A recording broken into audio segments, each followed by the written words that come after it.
Good afternoon, everyone. Welcome to Preparing for the Post-Pandemic Digital Transformation, a webinar organized by Singapore Indian Chamber of Commerce and Industry in collaboration with Disruptive Leadership Institute. Just to share a few house rules, all participants' mics will be muted and videos will be switched off to avoid any technical disruptions. If you have any queries, please type your questions by clicking the Q&A button below on your screen. Kindly take note this webinar session is recorded for archiving and training purposes. So this is the program schedule for today's session. So opening address will be given by our SICCI Chairman, Dr. T Chandroo, and then followed by Professor Sattar Bawany. He'll be sharing, he'll be the keynote speaker, followed by there's a Q&A session. So for the opening address, I would like to introduce Dr. T Chandroo. He serves as the Chairman of Singapore Indian Chamber of Commerce and Industry and is the Chairman and CEO of Modern Montessori International Private Limited. The MMI network spans across 16 countries with over 100 preschools and training colleges in Asia, Pacific, and beyond. It is the single largest Montessori franchise in the world. Dr. Chandroo is also the council member of Singapore Business Federation since 2018, board member of the Hindu Advisory Board since 1999, and vice president of Silver Ribbon since 2007. Dr. Chandroo, please. Thank you, Radha. Good afternoon, distinguished guests, colleagues, participants. Indeed, it's my pleasure to join you today. Now, welcome to the Post-Pandemic Digital Transformation webinar organized by the Singapore Indian Chamber of Commerce and Industry. SICCI recognizes the importance of digital transformation during these difficult times and is proud to organize this event. Now, at this point, I would like to thank our keynote speaker, Professor Sattar Bawany, for agreeing to speak at this seminar. He is the Chief Executive Officer and Chief Curriculum Architect of the Disruptive Leadership Institute, DLI in short. He is concurrently the CEO and C-suite Master Executive Coach of the Center of Executive Education and a Professor of Practice of Disruptive Leadership with IPE Business School. Now, my special thanks also goes to my board, my CEO Johnson, and my secretariat staff for putting this event together. Now, for those who are not familiar with the Singapore Indian Chamber, which was established in 1924, when a small group of dedicated Indian businessmen who came to Singapore, and they formed an association to better protect, advance, and unify the interests of the Indian business community. With over members from all walks of life, trade, industry, SICCI serves as a connector, enabler, and advocator, helping companies grow both locally and internationally. SICCI strives to provide its members with insight, connections, and support services that will give their companies a competitive edge in the global market. Now, we offer an array of business support services, including trade matching, business advisory, networking sessions, seminars, training, and serve as a champion of members' interests. Our aim is to function as a gateway of opportunities for Indian businesses in Singapore, helping both homegrown and international companies realize their full potential. Digitalization. What does that mean exactly? Digitalization is a transformative. It changes how companies interact with customers, which in turn accelerates economic growth and facilitates job creation and enhances the quality of life for society at large. For businesses and organizations, they adopt new technologies to remain competitive and relevant. Now, from a bird's eye perspective, the potential benefits of digitalization are obvious.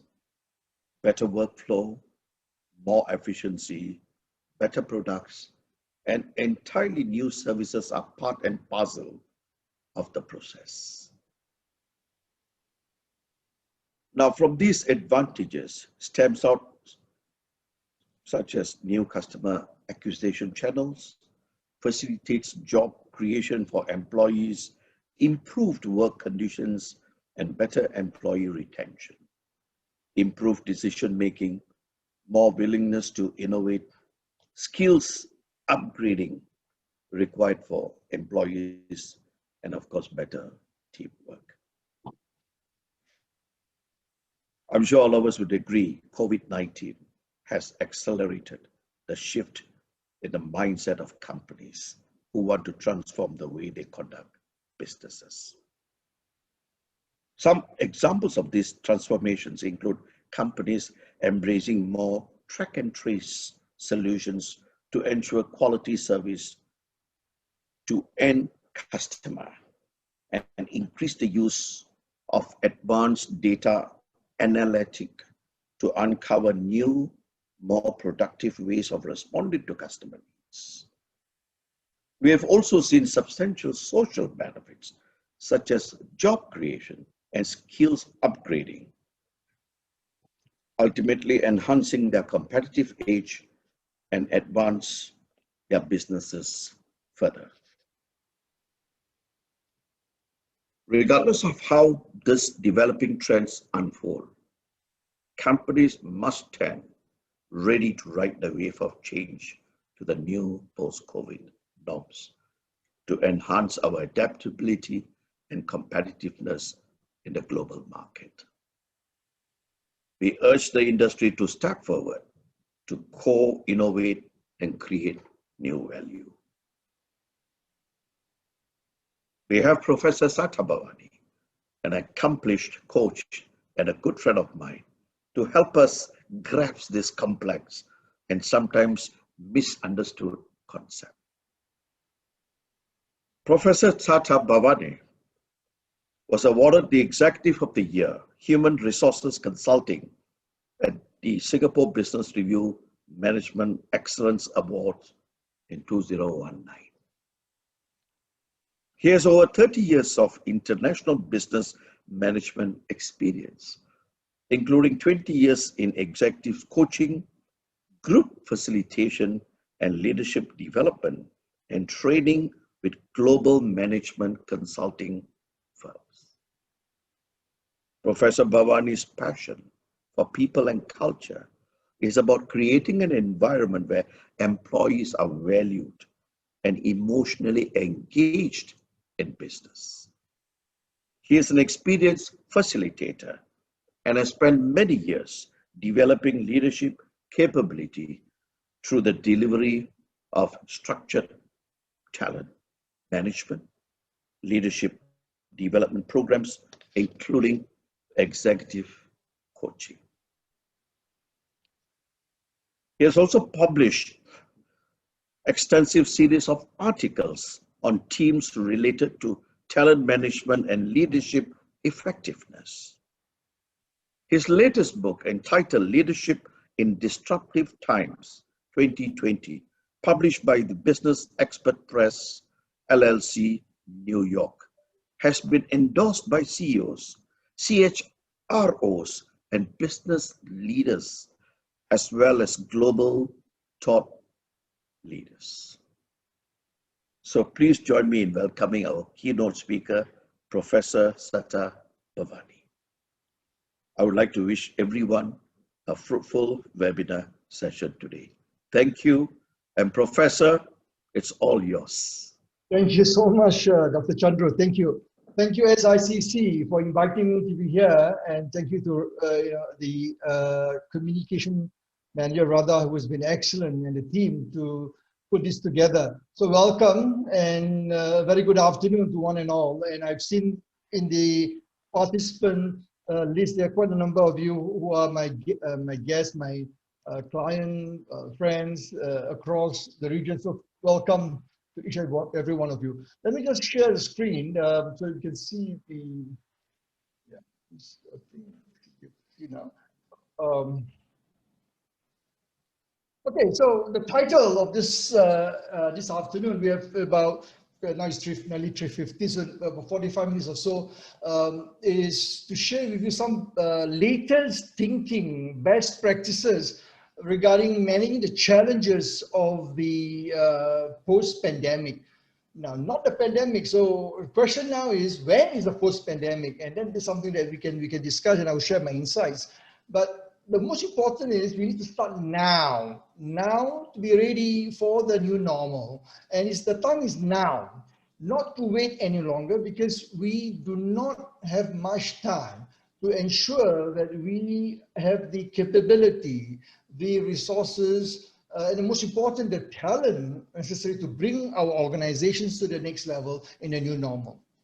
And if you look at, I just be very focused. I'm not going to talk about COVID-19. I'm not going to talk about what the disruption about COVID-19 to job, to livelihood, to business. All this over the past 1 year, since February last year, I've been invited to speak about this, coming to a year, extensively. There are more than 60 over webinar talks that I've done globally in Africa, Europe, in Russia, in US, of course, and in Asia, many. So you can just go into the link there. You can download free. I'm giving free access to everyone. Just subscribe to the YouTube channel. You can download and view many of these webinar videos, best practice, tools, case study from Microsoft, from Starbucks, from Amazon and so forth. So you can look at them, and DBS Bank, it's quite a lot of cases of DBS Bank in the book, and also the video. So I'm not going to talk about that. So please take time to go through some of these videos from the Disruptive Leadership Institute, which is a global outfit that I headed, but I have teams all over the world who contribute to this research, which is now published in the book, the second book on disruptive. The first book was last year on transforming the next generation of leaders for the industry 4.0. And then for this year, in the middle of, in July, we published the second book about disruptive leadership with regard to digital transformation. But halfway, when I was writing this book since August, after the first book, August, September, I started writing about this book. Then in February, the editor and the publisher in New York suggested I should look at the disruption that the COVID-19 is going to impact on the business organization, and the editor and the publisher was right. So that was on the 20th of February. And now since then, I've been doing every single day research about the evolving nature of the disruptive nature of COVID-19. And up to today, and I publish every other day on my LinkedIn, social media, Facebook, Twitter, Instagram, about what are some of the challenges and what leaders need to do. And all this can be found, as I said, online. Please go and download, read them. Now, what I'm going to talk about today, because of the limited time that we have, I'm going to be very focused about what we call, where are we today? Having been through nearly a year, the world came to know about COVID-19 was on the 31st December 2019, where the Chinese government reported to WHO the emergence of this new flu-like virus or SARS-like virus, which has since then been identified as COVID-19, the name that the WHO has given for this virus. And since then, you've seen so many things have happened, lockdown, worldwide. Look at airline, look at tourism. Many industry has been disseminated, has been crushed. And you look at the devastating impact of the virus on livelihoods. Many SME, micro SME, Even you look at large corporations are struggling to be able to keep afloat.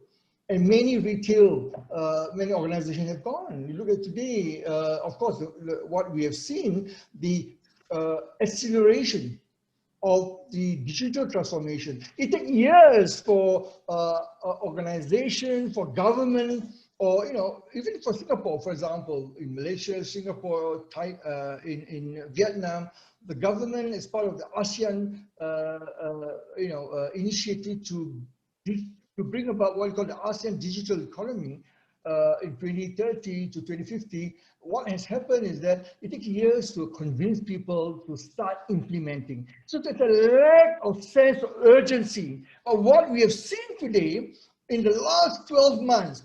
COVID-19 did something that no government has been very successful, is to create the inertia, the sense of urgency that we see today, that companies are forced to do that.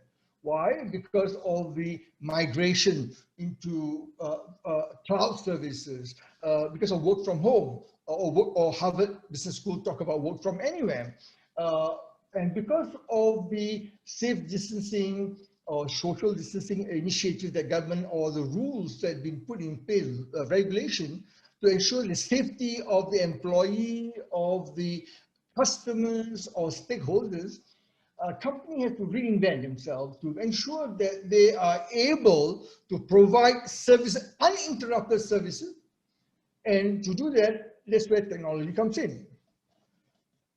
But interestingly, over the last 4 or 5 months, when I talked to many of my clients who are going through this transformation, and my institute, the Disruptive Leadership Institute, did a lot of survey in July, August, and then we did one more in October, November. There's a shift of concern, and what has happened because of this, the impact of the work from home, having both parents working from home. We've shown at one point in time, schools are closed, the students are learning from home, and that creates a lot of tension, disorientation, a sense of loss of control, emotional disturbance on the employee part, or what we call the mental well-being of the employee. Now, this is of real concern. In many parts of the world, in Europe, in the UK, in the US, even WHO has published reports about the state of mental well-being. In Singapore, for example, 2 months ago, the government announced the tripartite between the SNEF, the Singapore National Employees Federation, the NGC, and MOM, to Ministry of Manpower. So how to get everyone together to find ways or to address the pressing need about the employee well-being, the employee state of mind. And this is something which I will talk about, and I think it's very important. So we need to address now what is the challenges that we need to talk about. So 2 things. One is the employee well-being and the mental wellness.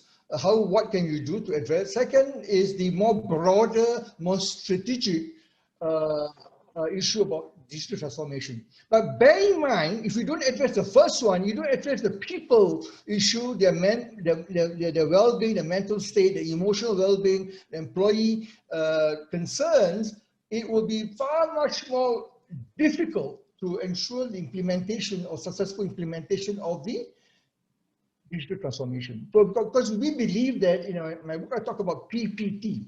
Always put your people before your process and technology, because many organizations tend to focus on the technology, and technology is only an enabler. It's the easiest part in technology. You can buy technology, you can get the expertise, but it's the talent that you have.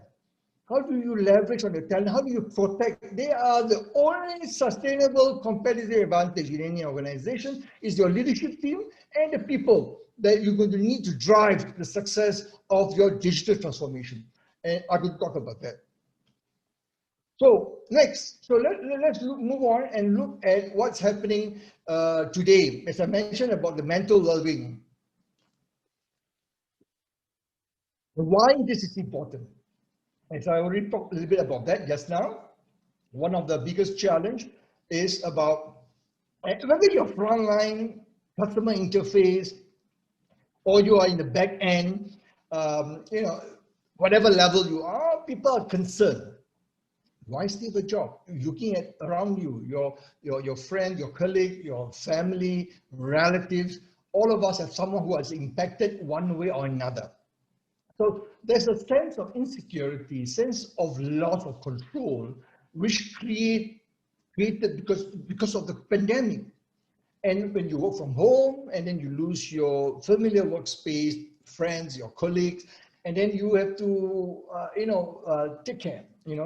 Some of us who doesn't have a maid, you have to live with the children working from home. And this was happened in the first, in Singapore, we call it the circuit breaker during the lockdown, partial lockdown, and there's a lot of these challenges, but it's still happening. Even if we are in the phase 3 of the recovery, what has happened is that many companies are still working from, getting the employee to work from home. So there's a new adjustment. So how do we handle that? How do we provide support?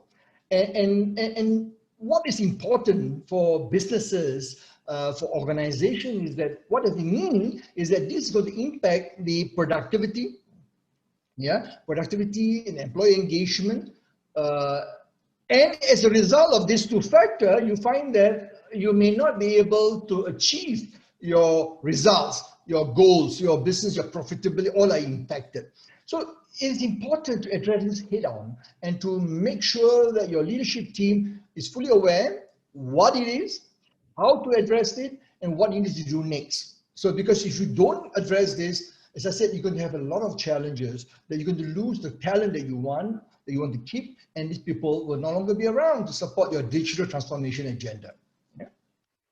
Now, so what is your challenge? If you look at what I've studied, over the last, I would say about 8 months or so, since March, April, we did interview. We keep on asking people, our client, some of our stakeholders who are in a research institution, professional institution, organization, what are the challenges your members are experiencing? And what we have found, and it's published in the book, and also, through a series of articles that we have published over the last, 6-7 months, you can find a lot of articles that are published. And it is about reinventing their business to ensure sustainability or survival. I use the word survival because at the end of the day, it's about how do we ensure ourselves remain relevant. And the biggest challenge is the SME, the small and medium enterprise. They are struggling. And in particular, within the SME, we have what we call the micro SME, which has an employee size of less than 10, or some organizations define it between 10 to 25, and then you look at the turnover of less than 1 million. These are smaller, more vulnerable because they don't have the resources. And these are, you find a lot of them have been made redundant, or the company doesn't exist, or in some way they have reinvented by maybe right sizing and making it or could be through mergers and acquisition, working with through different form of collaboration with their competitors or other partners. So the outlook is quite not so optimistic. A lot of companies now realize that they should have done digital transformation earlier, and they should have leveraged on the various initiative funding that the Singapore government has, SME Go Digital, many schemes the IMDA has put in place, i.e. Singapore, now we call it the normal IE and Spring come together, the ESG, Enterprise Singapore. So the thing is that what can you do to get all this support? And they are available, they're out there. And in a different country, they are in Malaysia as well, Indonesia, in different forms. In Vietnam, for example, the private sector very, very proactively doing this without even waiting for the government. So what can you do to help your organization? That's the first question. What can you do? Where do you go to? How can you leverage on the support system that's available out there? So how do you resolve it? So now I'm going to come to, so far is what, now we're going to talk about how. Now, and the problem in a lot of company, a lot of leaders, they have this what we call knowing doing gap. They know we all read everyday newspaper, television, sometimes it's become to fatigue, mental fatigue, or information, overload, looking at so many report news that talk about COVID-19, the impact of the coronavirus, and how he has, disrupt business, lives, and so forth. And every day, without fail, every single day, you would find on CNN, on BBC, even CNA, Channel News Asia, or even your local television station in anywhere in Asia, there would be news coverage about either the state of the coronavirus infection, or the death, or the progress of vaccination, and so forth. So every day you can see news. And on top today, we all know that this nearly 10 million, it's actually 99.1 million as of yesterday, which nearly 100 million cases worldwide. When I published the book on 31st of July, it was exactly, I chose the date, and it was exactly 10 million. So you look at July 2020 up to now, about 6 months or so, the number of infection has tenfold. Can you imagine that? How fast? And when it was, in the Wuhan lockdown on 23rd of January, and it was only less than 800,000. Then in March, it became 2.5 to 3,000, and now we're talking about 100 million. And, the volatility, the uncertainty, the complexity of the coronavirus make it very challenging. But we have to manage it. We have to find a way to look into that, because to do that, we have to disrupt our leadership mental model. It starts with the top leadership, from the CEO, the C-1, N-1, N-2, the HOD. Everyone has a role to play. And we need to start thinking differently.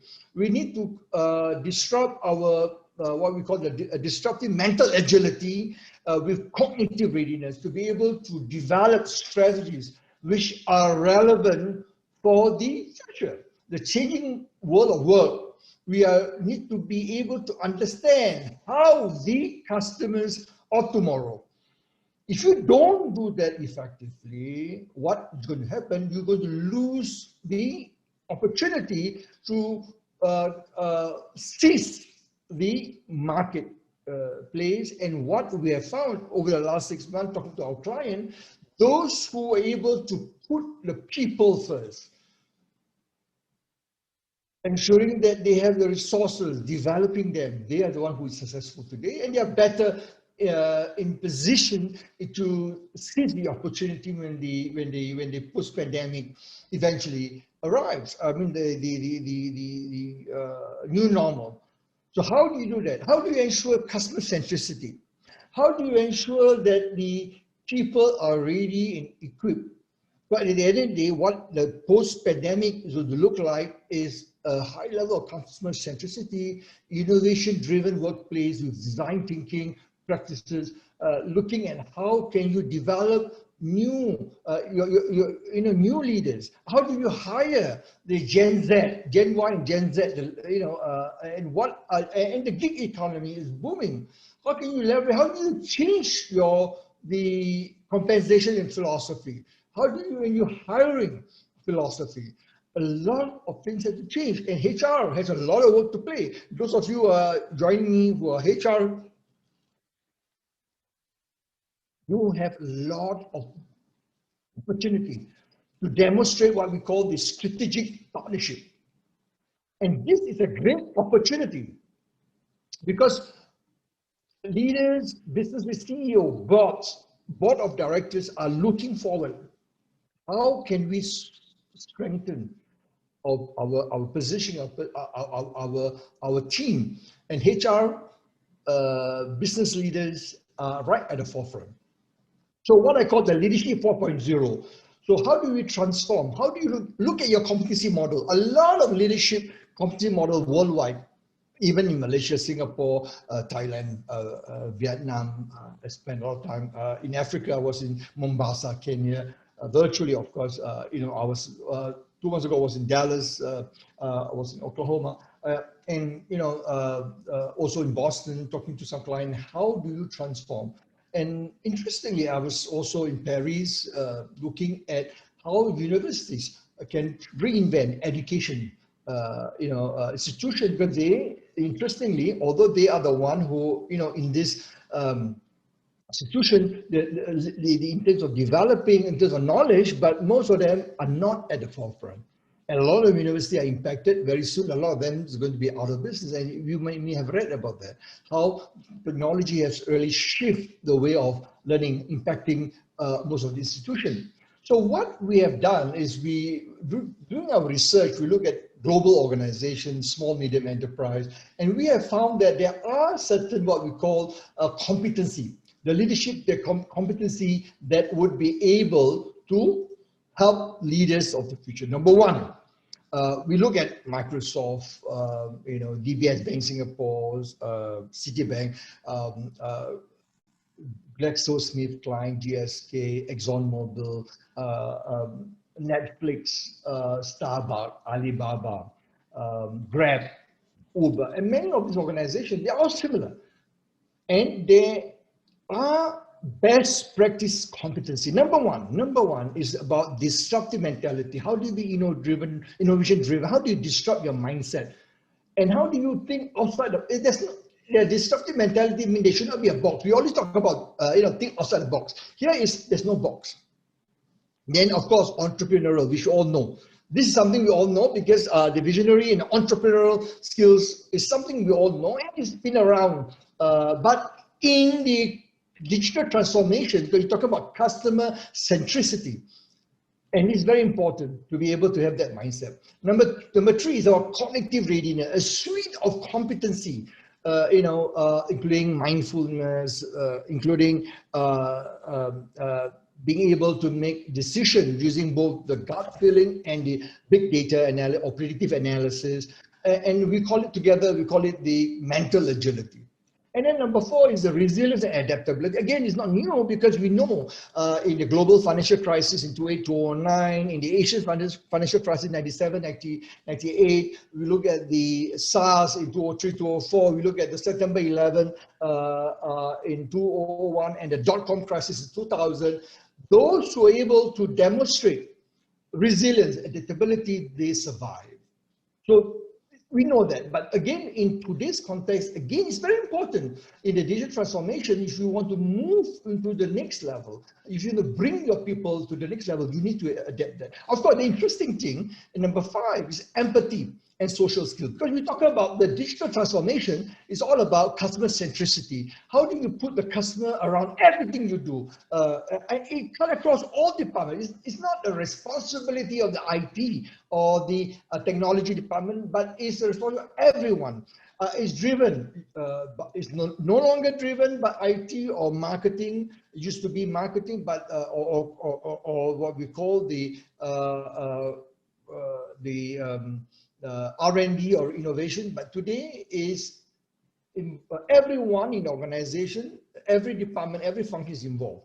Okay, so it's very important. How do you do that? And good example, I will encourage you all to read the book. Besides my book, of course, my book encapsulates all the different best practices of different organizations, but it's one book which I highly recommend if you want to focus on number five, is Refresh by the CEO of Microsoft, Satya Nadella, the guy that you see on the top left of the screen. So he wrote a book called Refresh. Very interesting how he has transformed Microsoft to be the best, better than Bill Gates was running in terms of the, you look at the, what we call the organization profitability, in terms of the organization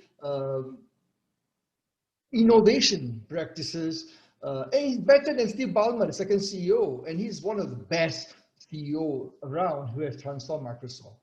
Okay. And lastly, driving for success. We know that what we want is people with high achievement orientation.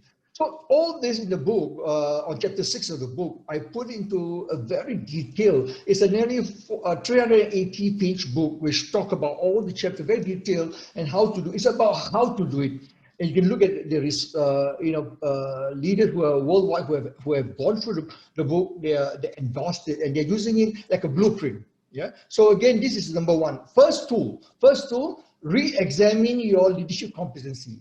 Because if you don't do this, you get the wrong person. You want to hire, first assess your current leadership. Are they the right person to drive? If they do not have this competency, upskill, reskill, develop them. If they do not, if you cannot have these people are not able to help you to move forward, then hire the right people, find the right talent to help the organization. Otherwise, you cannot implement, you cannot successfully drive the digital transformation. Now, so besides the digital competency, the other one is the culture.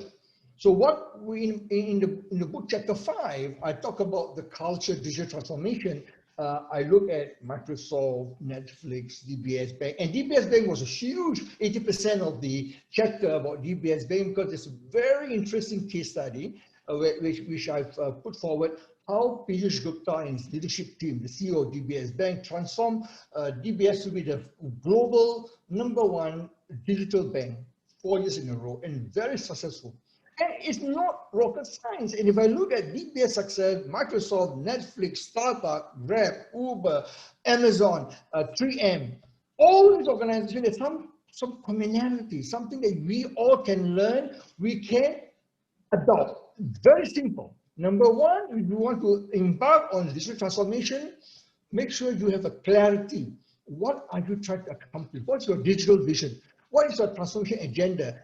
Everyone in the organization must have a line of sight to what you're trying to accomplish. Number two, you must have a culture of obsession of the customer.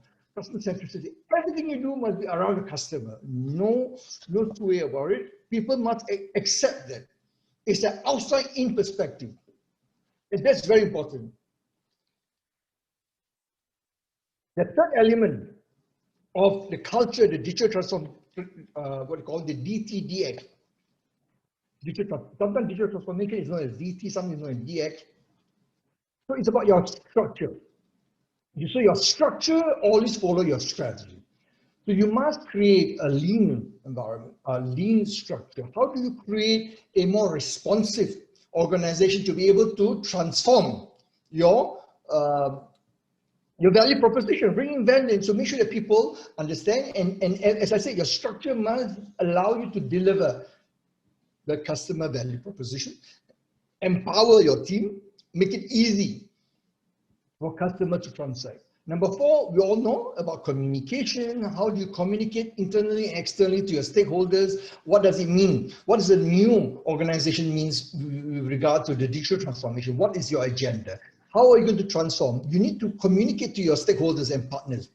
Number 4 is the data-driven problem-solving decision-making technique using big data, AI, machine learning, general machine learning, and not only machine learning, not only AI, machine learning, general machine learning, where with subset of machine learning, how decisions can be taken by itself, which allow you to leave it to, of course, there's a pro and con, there's risk involved, and you need to look at what type of decision, what type of process that you can automate, you can allow that to happen.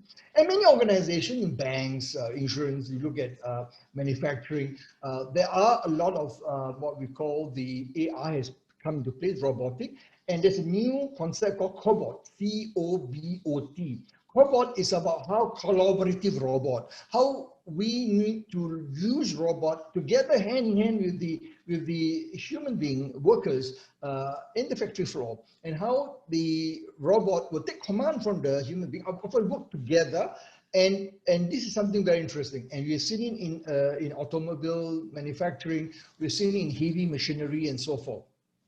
And lastly, I said the best for last. It's about your talent, the leader. As I mentioned earlier about the 6th competency, the disruptive disruptive leadership competency. And here is the last one. So you need to ensure that your leadership team, your talent has the right skill. Because at the end of the day, if this is not evidence, is not present, you will have difficulty to execute. Okay. Now, so how can we help you? So what we have done in Malaysia, Vietnam, you can see all these videos on the link I gave you. You can see the testimonial. We have done quite a number of this over the last 6 months. And what we have, based on the market requirement, market feedback, what they want, it's a series of flexible program at different level. It can be half a day, 1 day, 2 day, 5 day.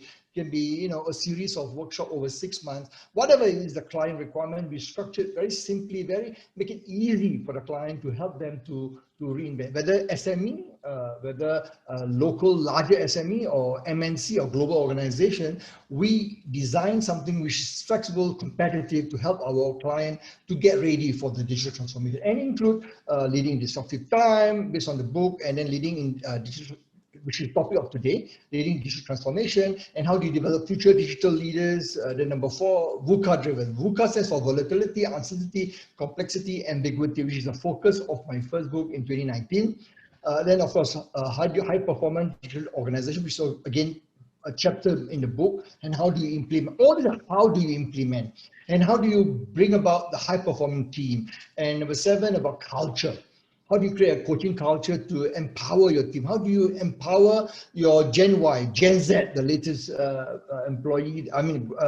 generation coming to the workforce? And lastly, how do you transform the workplace of the future, what we call the world of work, and all the future of work, FOW. So the way that we deliver, the way we run the organization has to be ready and has to be prepared, allow us to be nimble, agile, and agile is the keyword. Agility is very important. How can we be better, faster, and cheaper if we can, be more competitive to really help our customers, help our stakeholders to be able to partner with them together and bring success to each of our partners. And in talking about the mental wellness, so what we did, since we published a book, we have organizations telling us, one of the biggest problems is people working from home. We are struggling, and some of the programs are too expensive. Some of the big names, we cannot afford. What can we do simply? So what we have done over the last 6 months, we're running what we call a series of short webinar, for staff during lunch and learn, helping them to reorientate.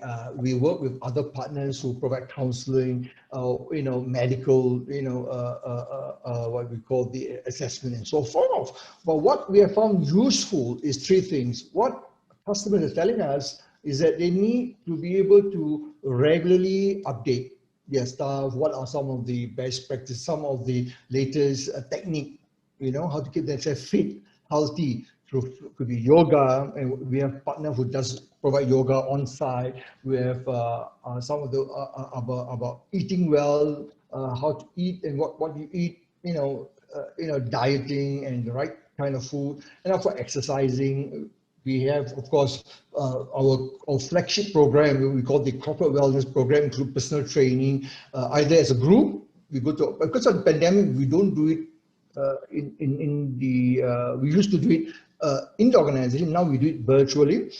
We call it online coaching. We still, because Singapore, we are now in phase 3, so a lot of our clients now doing it in the gym. And our head coach, chief wellness instructor, and our head coach is the 2016 Asia champion, Daniel, you can see the photograph there. So Daniel is helping a lot of clients to prepare for the new normal and provide online, very competitive, $300, very, very competitive for organizations to support their staff, and for those who want to personalize one-on-one. Or, of course, we do webinar, like corporate wellness webinar, talk. We have speakers, doctors, we have professionals, who come in to talk about every aspect. And this is what we do in terms of the corporate wellness. So if you want to know more, it's a corporate-wellness.pro. Is our website for corporate wellness. They're part of the division of CE. We call it the gold standard. The gold standard is our brand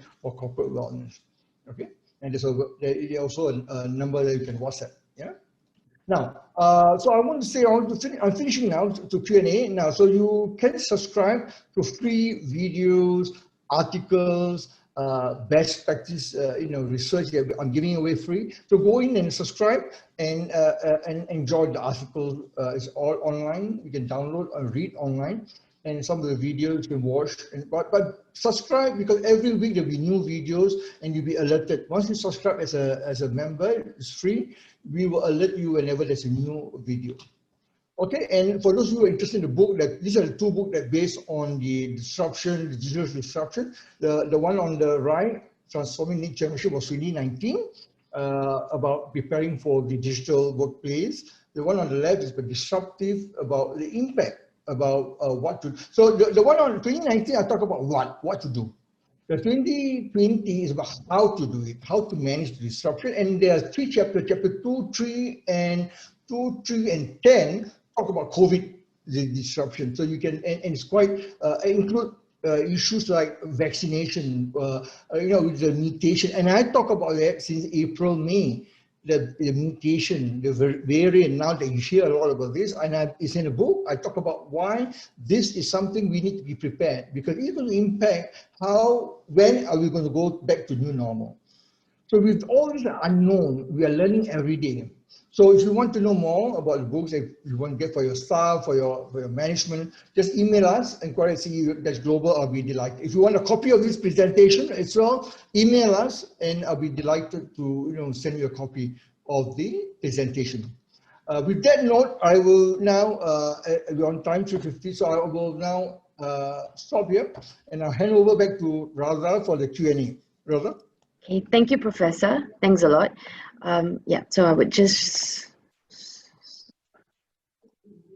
okay.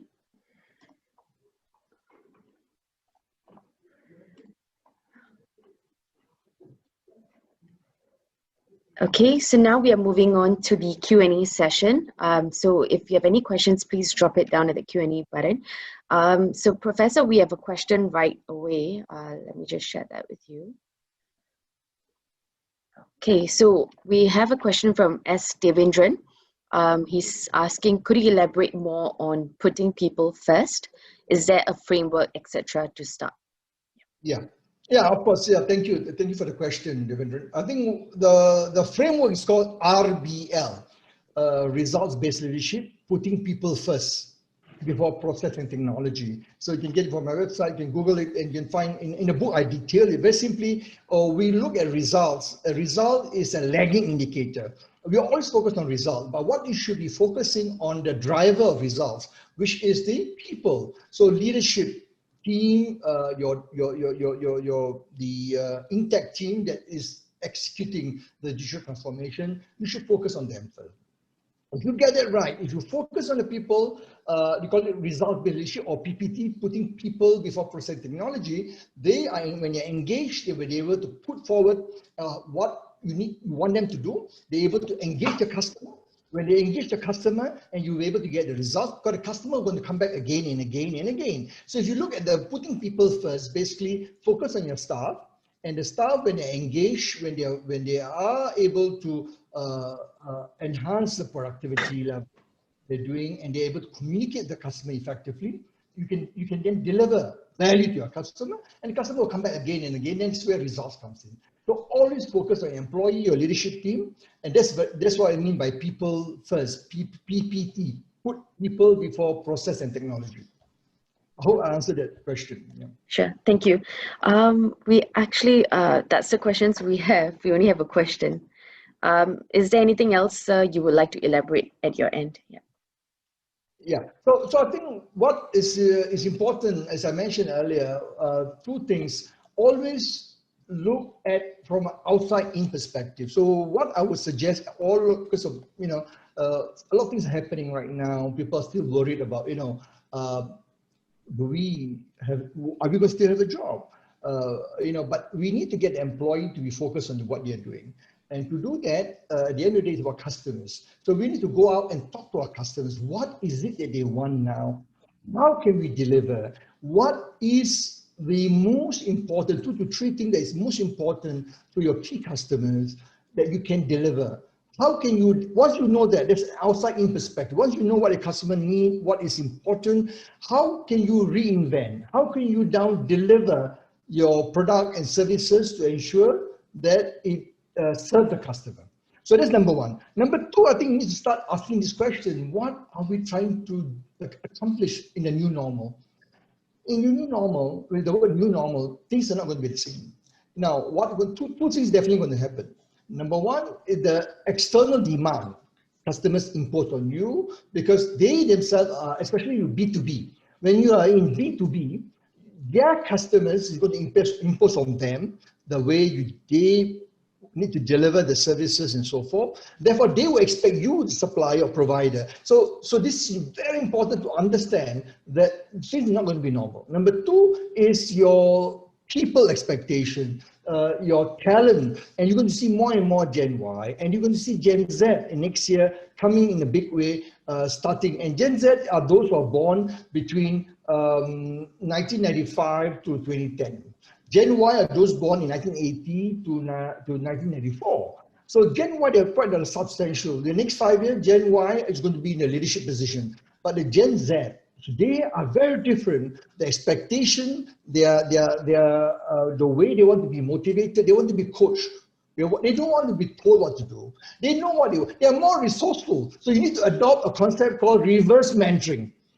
Basically, they need to teach you. You must be prepared, be humble enough to be open to learn. Like for me, I'm learning from two of my sons. I'm learning from two of my students, in the US, who are teaching me about design thinking, about algorithm, about machine learning, and these are all, some technical, and they are very comfortable doing this. So we must be prepared to accept that.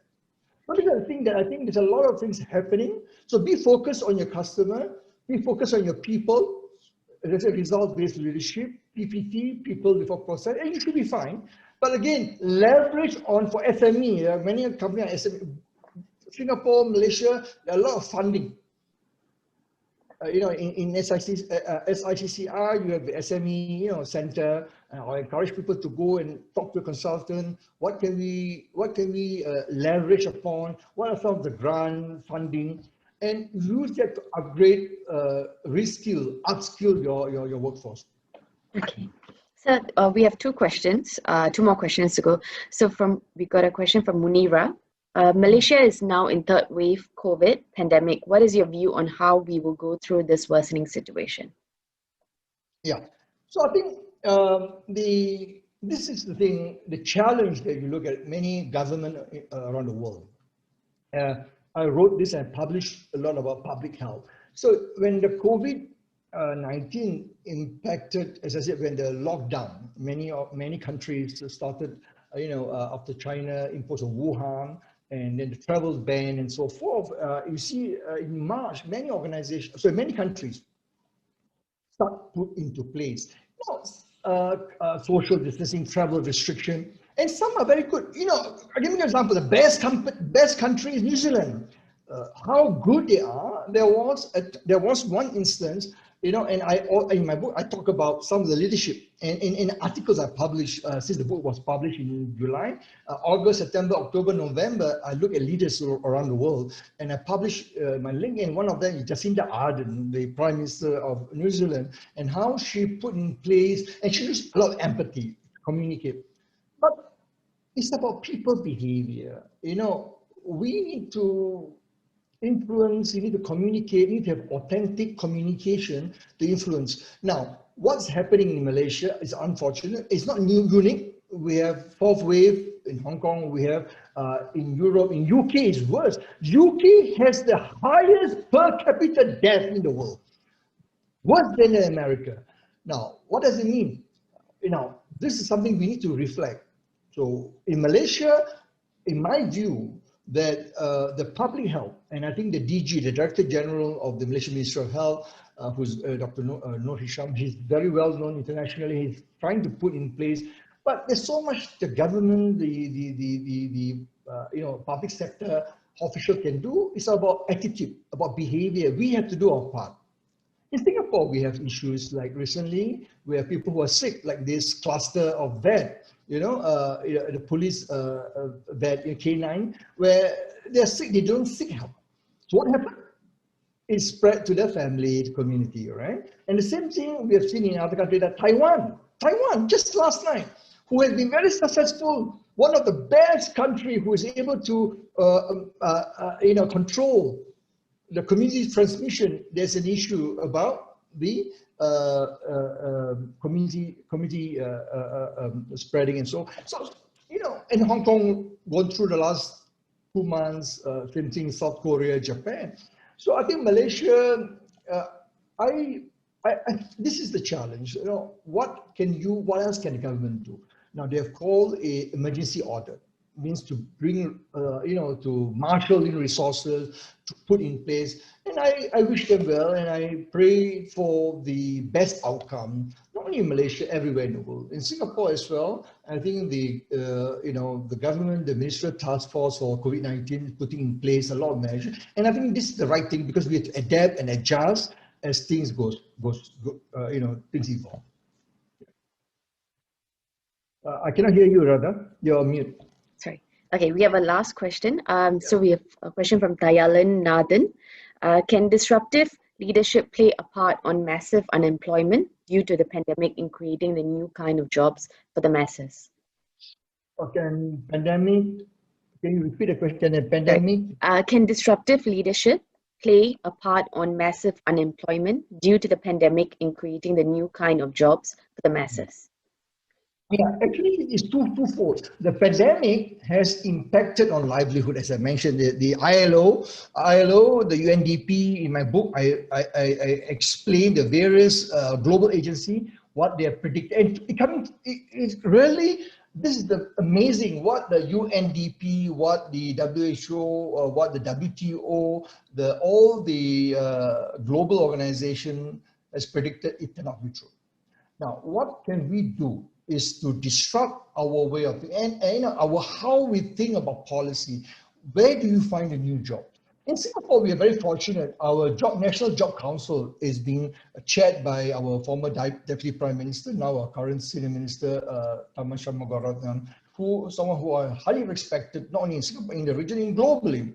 Now, he has what I call the disruptive mental agility, engaging with him, having met him, talking to him. And I think he's one of the very few leaders who is able to have this ability to think. As I say, it's not about outside the box.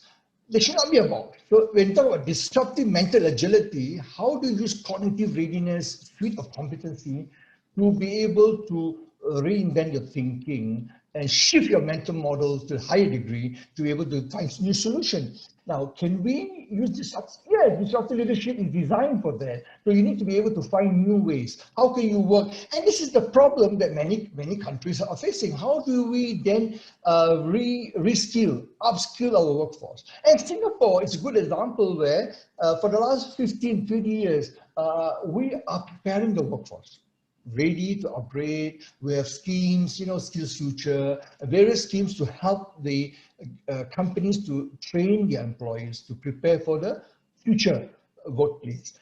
And I think companies should take advantage. Now, what the government is doing with the National Job Council, chaired by Senior Minister Tharman, is to find new jobs, create new jobs. And some of the old jobs are going to go. They're not going to come back. Some of the retail, some of the low end, very manual, task-driven is going to be replaced with technology, with robotic process automation. There's going to be a lot of RPA, a lot of AI going to come into place to replace some of the menial tasks. So the question is this: what are you going to do? We look at the future. There'll be a lot of opportunity in the e-commerce, in the life science, in the what we call the data analytics, and they are emerging technology, blockchain technology in supply chain. Blockchain is being used in supply chain, in global shipping and so forth. So we need to ask ourselves: are we prepared to move to new jobs? Are you prepared to switch? And that is very important because we must have that career, the mentality and career agility to move to new industry, new jobs. Gone are the days where, oh no, I'm very happy what I'm doing. You know, I don't want. I'm in sales or I'm doing in in pharma. I don't want to move to IT. Or oh no, I'm in education. I cannot move to technical job. No, today you need to ask yourself what you need to do to prepare yourself. And prepare. At the end of the day, why are you doing this for? So this is a tough question we need to ask ourselves to prepare. And I believe. And this is one thing I do believe, and I believe in the Gen Y and Gen Z because in 2015, I've done the research and I published it. You can find my website about the Gen Y and Gen Z. They are the future. They are able to adapt. They are able to maneuver and disrupt quickly. The challenge people ask, being boomer, Gen X leaders, are we prepared to give them a chance? Give them a chance to reinvent. So we have to play our part. So our existing leadership team, we have to ask ourselves, can you empower? Can you help these people? If you don't, your organization is going to face a lot of problems in the future. And your digital transformation agenda, forget about jobs, you're talking about preparing for new jobs and so forth. If you don't have the right people in place, you're not going to have, because it's all about mental agility. Yeah. Thank you, sir. Yeah, thank you so much. Now I would like to invite our CEO to give off the closing remarks. Thank you. Thank you, Radha. Can you hear me? Yes. Okay, thank you. It is now my pleasant duty to propose a vote of thanks. On behalf of SICCI, I express my sincere gratitude to Dr. Chandroo, Chairman of SICCI, and our distinguished speaker, Professor Sattar Bawany. I also want to thank the Board of Directors of SICCI who are present at this session. Most of all, I want to thank all of you who have spent your valuable time with us this afternoon. Professor Sattar discussed salient ideas about digital transformation. It is no longer a luxury, as the pandemic has proven that digitalization is a necessity if you want to develop an unstoppable business. We are grateful for the disruptive leadership tactics that he has shared with us. And in putting people first, we can ride on this new challenge effectively. I hope you have benefited from this webinar, and I hope you'll be a member of SICCI if you're already not a member. We want to develop a sustainable community and help you to grow your business. Thank you once again. Thank you, Radha. Okay, so Radha, before we end, I think somebody just messaged me privately. They want to see the contact. So let me just put up the contact. You can take a screenshot or photo. Where is it? Yeah. Okay. So this is my contact. So my email is there. Or you can find me on LinkedIn. It's the easiest. LinkedIn.